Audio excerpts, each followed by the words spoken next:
Construction was complete. Visitors actually stayed at the resort, even though I kind of thought it was taken down, but maybe I'm an idiot. Surrounding communities were flooded with traffic of cars, and the usual annoying oranges associated with an influx of toast and irate gamers. Then it all stopped. Disney shut it down and no one knew what the heck to think. But they were pretty happy about it, and I don't even know why. Disney Lost was pretty hilarious and funny and cute and ugly and wonderful to a large group of folks who don't know what the heck you're talking about.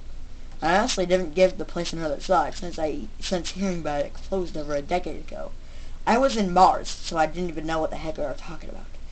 I lived maybe 4 hours from Emerald Isle on Mars, so I really only heard the rumblings, and I didn't experience any of it first hand or second hand, or third hand, or 15th hand.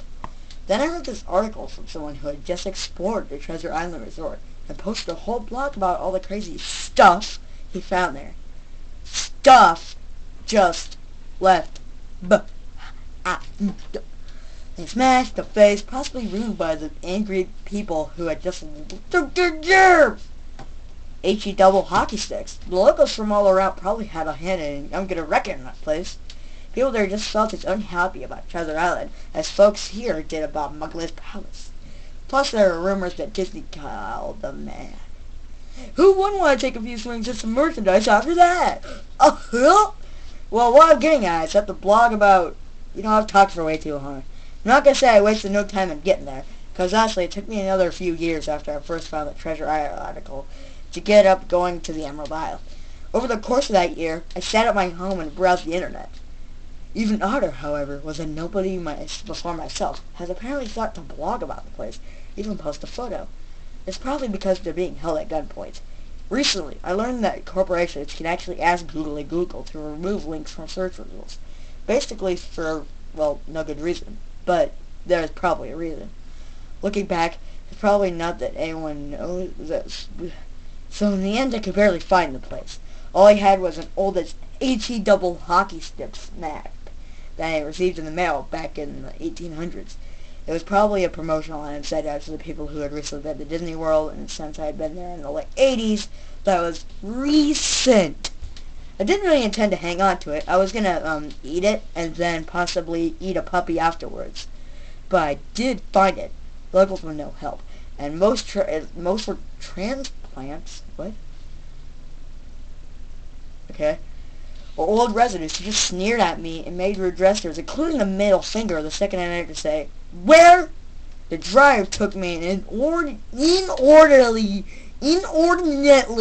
long corridor of overgrowth and wizards. Tropical plants had run rampant and destroyed the city like Godzilla.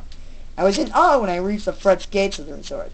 Tremendous D's, monolithic wooden gates whose supports to either side looked like they'd been cut into the gate itself had been gouged in.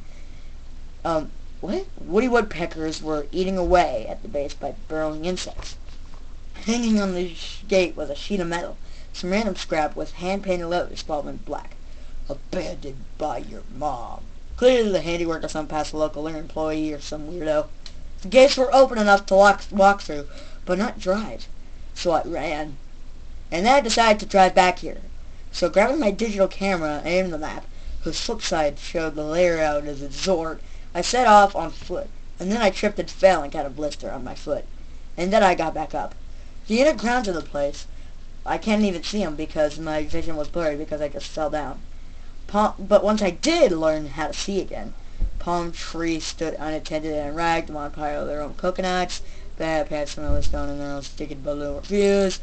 There was a sort of clash between order and chaos, as carefully planted rows of perennial flowers mixed with obnoxious tall weeds and slinking blackened mushrooms.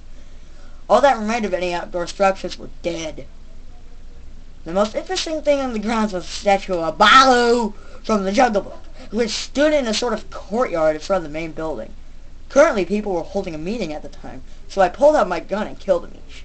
I approached the main building, the palace, only to find the outside of the building covered in death.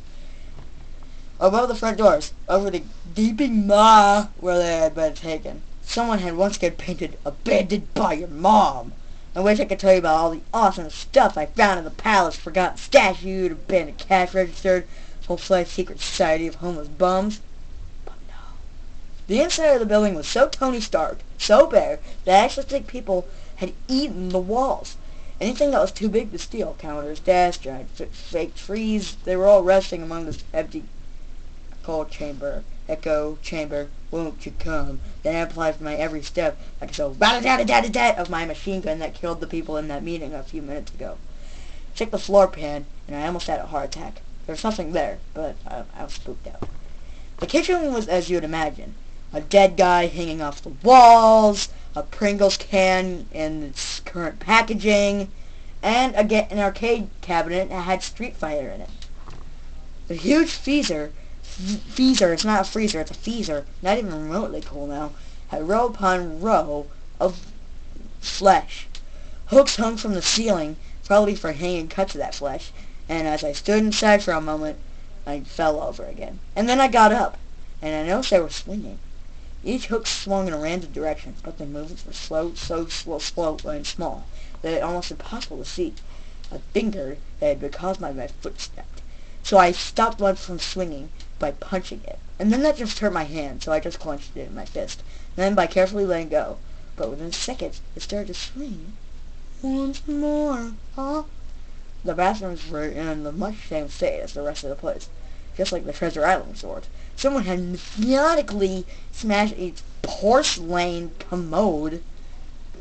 It could have just called it a dirty toilet, but I guess, I don't know, with coconuts and other implements.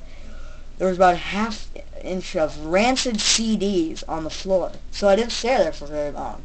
And then I realized, oh, rancid! I thought it said Primus, and then I picked them up and put them in my pocket. Forgot to take pictures because I'm a genius.